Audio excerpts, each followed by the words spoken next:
सावधानी से सुनो। भगवान के स्वधाम गमन के बाद पांडवों ने स्वर्गारोहण किया। राज्यपाट छोड़ करके पांडव सब स्वर्ग को प्रस्थान कर गए और उस समय हस्तिनापुर का राजा बना दिया छोटे से परीक्षित को। ब्राह्मणों के नेतृत्व में परीक्षित बड़े हुए और परीक्षित का विवाह हुआ, जन्मेजय आदि पुत्र हुए। एक दिन परीक्षित को कलयुग मिला। कलयुग को परीक्षित ने पृथ्वी छोड़ करके जाने की आज्ञा की, पर कलयुग बोला नाथ ये संभव नहीं है। ब्रह्मा ने युग व्यतिक्रम किया है, सतयुग त्रेता द्वापर कलयुग ये चारों क्रमशः आते रहेंगे। सतयुग के बाद त्रेता, त्रेता के बाद द्वापर, द्वापर के बाद कलयुग। अब द्वापर चला गया, मेरी बारी है। परीक्षित ने कहा द्वापर कब गया? बोले जिस समय भगवान श्री कृष्ण धरती से अपनी लीला पूरी करके गए उसी दिन द्वापर चला गया था और मेरा जन्म हुआ था, कलयुग आ गया था। परीक्षित बोले हम तुमको रहने तो नहीं दे सकते पृथ्वी पर। तब कलयुग ने कहा आप एक काम कीजिए, कुछ स्थान दे दीजिए, मैं वहीं रहूंगा। बहुत बड़े आश्चर्य की बात है और बहुत बड़ी विडंबना की बात है कि कलयुग इतने विकसित ब्रह्मांड में केवल 5 स्थानों पर रहता है। कितने स्थानों पर? 5।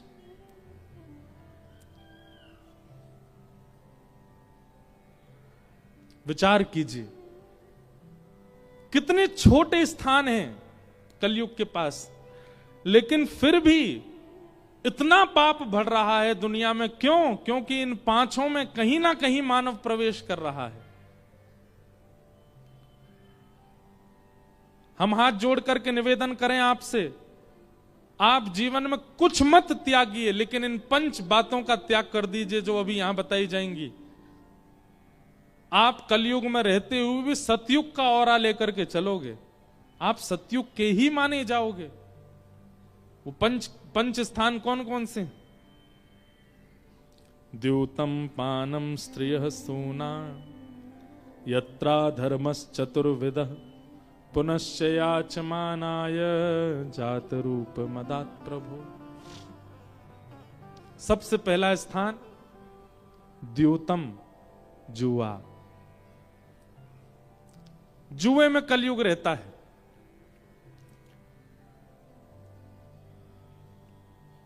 और जुआ का मतलब केवल खेल वाला जुआ नहीं है। आप लक्ष्मी का जहां कहीं भी असद व्यय करते हैं, आप लक्ष्मी को जहां कहीं भी दांव पर लगाते हैं, वो सब जुआ कहलाता है।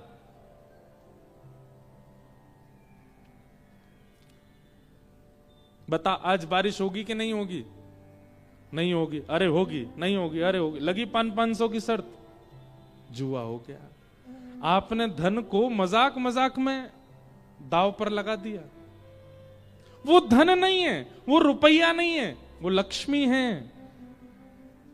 आप लक्ष्मी की गरिमा नहीं देखोगे, कहीं भी देने को तत्पर हो जाओगे, उसका पाप लगेगा आपको। हमारे हिंदू वैदिक सनातन धर्म में लक्ष्मी को धन स्वरूप क्यों बताया गया? ताकि व्यक्ति विचार करे कि ये लक्ष्मी है, कहां देना है, कहां नहीं देना, कैसे देना है, कैसे नहीं देना, इसका विचार वो करे। इसलिए लक्ष्मी का स्वरूप बताया गया है।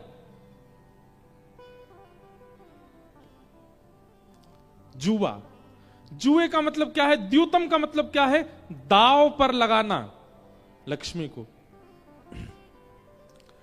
संपूर्ण महाभारत का युद्ध का कारण केवल यही बना कि वहां जुआ खेला गया था। इतना विशाल युद्ध केवल जुए के कारण हुआ। हमारे भारत की पुरातन संस्कृति महाभारत जुए की वजह से हुई। इसलिए लक्ष्मी को आप दांव पर नहीं लगा सकते। तो प्रथम स्थान क्या है? जुआ, द्यूतम, उसमें कलयुग का निवास है। दूसरा स्थान क्या है? पानम, जीव पर धारण करने वाली कोई भी असद वस्तु, चाहे वो मदिरा है, चाहे वो मांस है, चाहे वो तंबाकू है, चाहे वो सिगरेट है, चाहे वो बीड़ी है, चाहे वो गुटखा है, चाहे वो किसी भी प्रकार की असद वस्तु है, उसमें कलयुग का निवास है। आप अगर मदिरा पान करते हैं, आप मांस भक्षण करते हैं, आप ऐसी कोई भी चीज खाते हैं जिससे आपकी बुद्धि अनकॉन्शियस होती है, उसमें कलयुग का निवास है। ऐसा कहते हैं शुभ शुभ बोलो, शुभ शुभ बोलो। क्यों बोलो? बोले दिन भर में एक बार सरस्वती जीभ में बैठती है। सबको बोलते हैं ना ऐसा। कोई व्यक्ति अगर कह दे अरे भैया कहीं हम वहां जा रहे हैं, मां हमारे साथ ऐसा ना, अरे ऐसा मत बोलो। कहते हैं कि दिन में एक बार लक्ष्मी बैठती, सरस्वती बैठती है जीभ पर। मतलब ये बात हम जानते हैं कि सरस्वती जीभ पर बैठती है। जिस स्थान पर सरस्वती बैठती है, आप उसको अपवित्र कैसे कर सकते हो? उसको आप अशुद्ध कैसे कर सकते हो? केवल मदिरा पीने वाले और मांस भक्षण करने वाले पापी नहीं है। ध्यान से सब लोग इधर देख के सुनिए। तंबाकू खाने वाले भी एक प्रकार से पापी हैं, उनको भी पाप लगता है। आप कहोगे महाराज जी उसमें क्या पाप है? वो सुपारी तो है, वो मसाला ही तो है। सुपारी में दोष नहीं है, पर उसमें मिला हुआ जो तंबाकू है, वो जो हरी पत्ती उसमें मिलाई गई है, उसमें दोष है।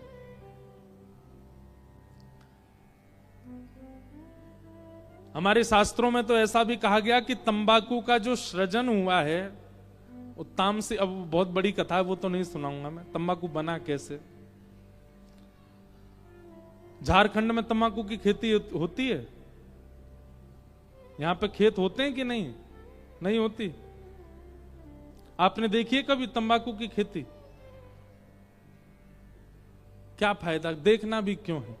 पर एक बात बताएं, तंबाकू का खेत लगता बहुत अच्छा है, हरा भरा, बिल्कुल घना हरा भरा रहता है, बहुत अच्छा लगता है देखने में।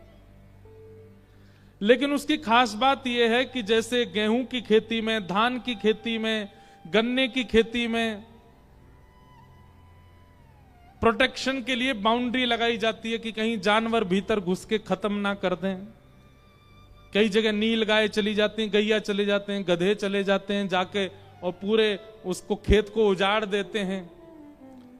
तंबाकू की खेती करने वाले को एक फायदा है कि उसको बाउंड्री नहीं करवानी, क्योंकि गधे भी नहीं जाते उसमें, खाते ही नहीं है।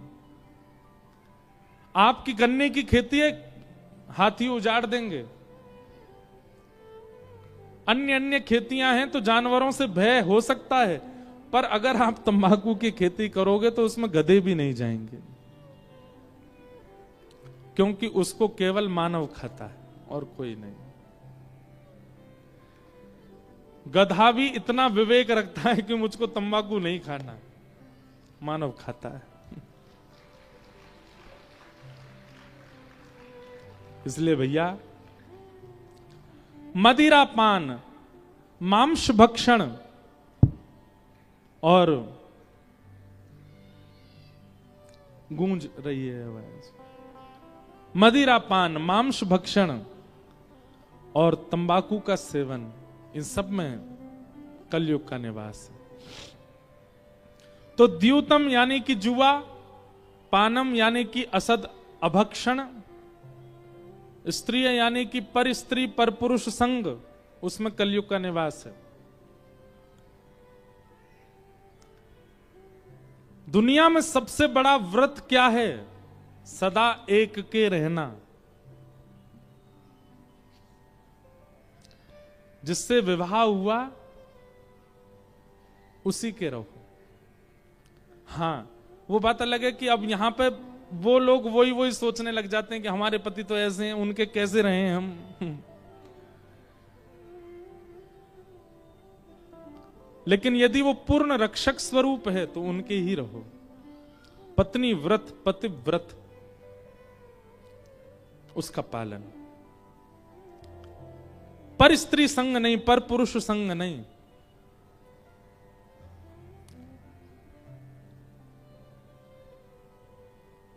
एक बार एक कन्या के, एक बहुत बड़े सिद्ध महापुरुष ने कन्या ने उनको प्रणाम किया, तो कन्या नहीं थी, विवाहिता थी। उन्होंने प्रणाम किया तो महापुरुष बोले, बिटिया बताओ क्या वरदान चाहिए। बोले बस एक वरदान दे दीजिए कि हमारे पतिदेव जो हैं वो सदा आनंद में रहें, प्रसन्न रहें, उनको कोई दिक्कत ना हो। तो सिद्ध महापुरुष ने नेत्र बंद करके देखा और तुरंत कहा, बिटिया तुम्हारे पुत्र तो, तुम्हारे पतिदेव तो कल का सूर्योदय देख ही नहीं पाएंगे,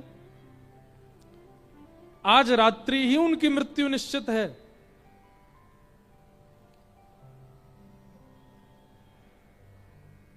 सूर्य उदय होते ही उनके प्राण चले जाएंगे, कल का दिन वो देख नहीं पाएंगे। उस पतिव्रता नारी ने उसी समय ध्यान लगाया और ध्यान में बैठ गई सूर्य नारायण भगवान के, और सूर्य नारायण भगवान से कहती है कि मेरा विवाह जब से हुआ है तब से लेकर के आज तक यदि मैंने अपने पतिव्रत का पालन किया हो, मैंने अन्य किसी पुरुष को कुदृष्टि से ना देखा हो, सर्वस्व अपने पति को माना हो, तो आप कल उदय नहीं होंगे।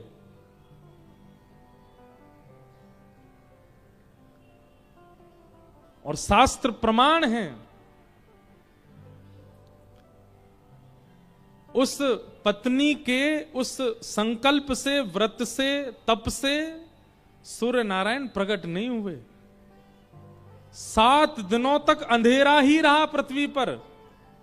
7 दिन में जब पृथ्वी की स्थिति बिगड़ने लगी, वनस्पतियां नष्ट होने लगी, वायुमंडल में विष आने लगा, लोगों की मृत्यु होने लगी बिना सूर्य के प्रकट होने के कारण, तब ब्रह्मादि देवताओं को आकर के सूर्य नारायण से कहना पड़ा, आप प्रकट क्यों नहीं हो रहे हैं। बोले कि एक पतिव्रता नारी ने संकल्प लिया है कि यदि उसने पातिव्रत धर्म का पालन किया हो तो मैं उदित ना हूं। उसने इतने कठोर पातिव्रत धर्म का पालन किया है कि मैं उसकी बात को टाल नहीं सकता। तब ब्रह्मादि देवताओं ने आकर के उस पतिव्रता नारी से कहा, हम तुम्हें वचन देते हैं तुम्हारे पति को कुछ नहीं होगा, लेकिन तुम अपना तप तोड़ दो, सूर्य को प्रकट होने दो। तब सबसे वचन धरवा लिया। बोले मेरे पति के प्राण तो नहीं जाएंगे ना सूर्य उदय होते। बोले बिल्कुल नहीं जाएंगे। जब उन्होंने ये वचन लिया, सूर्य उदय हुए, उनके पति सुरक्षित, देवताओं ने रक्षा की उनकी। इस दुनिया में सबसे बड़ा व्रत है, इस दुनिया में सबसे बड़ा व्रत है पत्नी व्रत और पतिव्रत। सब जगह पतिव्रता की बातें कही जाती हैं, पतिव्रता नारी, पतिव्रता नारी, हरे पत्नी व्रत पति भी होना चाहिए। ये जो कौन सा व्रत होता है जो पत्नी करती है, करवा चौथ का व्रत। पता नहीं क्यों ये वैसे शास्त्रीय बात कहीं है नहीं, पर एक व्रत पति को भी करना चाहिए अपनी पत्नी के लिए,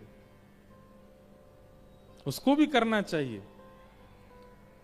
केवल पत्नियां पतिव्रत का पालन करती हैं, वो पति के लिए सब कुछ पति कुछ नहीं करे, ऐसा नहीं, उसको भी करना चाहिए। अपनी पत्नी के अलावा और पत्नी पति के अलावा किसी के प्रति भी कोई भाव दूषित ना रखे। अगर रखे तो उसमें भी कलयुग का निवास। तो पहला द्यूतम यानी कि जुआ, दूसरा पानम यानी कि अभक्ष सेवन, तीसरा पर स्त्री गमन, पर पुरुष गमन, और चौथा हिंसा, लड़ाई झगड़ा मार काट, बेफिजूल की बकवाद, इन सब में कलयुग का निवास। और पांचवा और अंतिम स्थान है बिना मेहनत के कमाया गया धन, बिना परिश्रम के कमाया गया धन। ये 5 स्थानों में कलयुग का निवास है। अगर कोई व्यक्ति इन 5 स्थानों से बच जाए तो समझ जाना कलयुग का उस पर प्रभाव नहीं हो सकता। पर हम आप सब लोगों पर अगर कलयुग का प्रभाव है, अच्छा कलयुग का प्रभाव कैसे पता चलता है? क्रोध अति में आना कलयुग का प्रभाव, काम का अति होना कलयुग का प्रभाव, लोभ का अति होना, काम, क्रोध, लोभ, मोह, ईर्ष्या, द्वेष, अभिनिवेश, अहंता, ममता, चिंता, ये सब यदि अति में होने लग जाते हैं तो इसका मतलब है आप कलयुग के ग्रास बन चुके हो। आज कोई आकर के सुबह हमसे बोला हमको बहुत क्रोध आता है। आप यदि इस बात को मानते हैं कि आपको बहुत क्रोध आता है तो इसका मतलब यह है कि इन 5 में से कहीं आपने अपना पैर डाल रखा है। कलयुग तभी आप पर हावी हो रहा है। इसलिए अति में यदि कुछ भी है, क्रोध हो, लोभ हो, ईर्ष्या हो, कुछ भी अति में है, इसका मतलब है आपके ऊपर कलयुग का प्रभाव है। राजा परीक्षित स्वयं भटक गए, एक ऋषि के गले में मरा हुआ सर्प डाल दिया। उनके पुत्र श्रृंगी ने 7 दिन में मरने का श्राप दे दिया। राजा परीक्षित ये जैसे ही पता चला कि 7 दिन में मरने का श्राप लगा, अपने पुत्र जन्मेजय को राज्य गद्दी पर बिठा करके स्वयं वन में चले गए।